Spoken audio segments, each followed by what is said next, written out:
raha miresaka tsy mifankalala ko manala sara-toza afaka milamosina ivilana indray no mibotsiny koa tiako no milaza aminareo fa ny tenako dia Rabe Zanahary Andriniaina zanaky Rabe Zanahary Albert sy Randro Bertelina tomboky lahy sy tomboky vavy.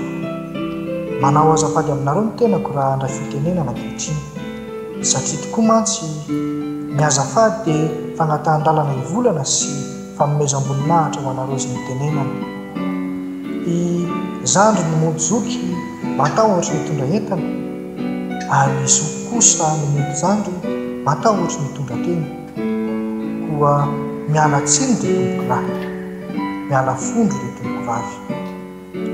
Ny teny tsy afa-tsiny tokoa mantsy toy ny sarim-bavy manao menezipo ka ampandehan'ny volon-drandrana koa aza tsiny dia tomboky lahy, aza fondro dia tomboky vavy.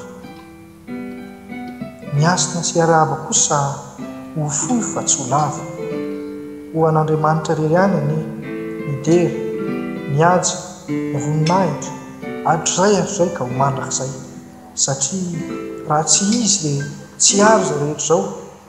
Izy no miazona n'ilay tsy misy. Ny araba kosa ho antsika rehetra izay mihaino ankehitriny koa araba fantom-pantenina tomboky lahy, araba fantom-pantenina tomboky vavy. Amin'izao andro akatoko ny fety izao dia ny Pasika nahatserovana na ny lora ny mpamonjy ny aina mba ho famonjena antsika rehetra izao dia mahafaly ahy ny mirary soa antsika rehetra hanao fety sambatra eo anivon'ny fianakaviana mba ho fety hery-an-doza tokoa ny ty Pasika 1424 izay ankalazantsika ity.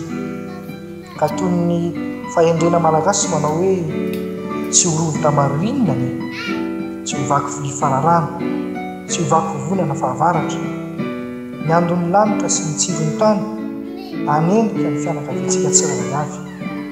Ko dia tiako no manambara fa tsy dia loatra no mahay mandary teny manahoana na mikabary karakory fa nomenana dia raisiko ampanindry-tena ety ampamarana ary dia tiako no mitena antsika rehetra.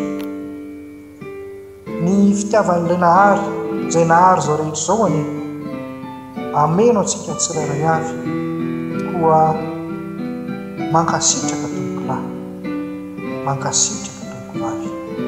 Misaotra indrindra tomboky.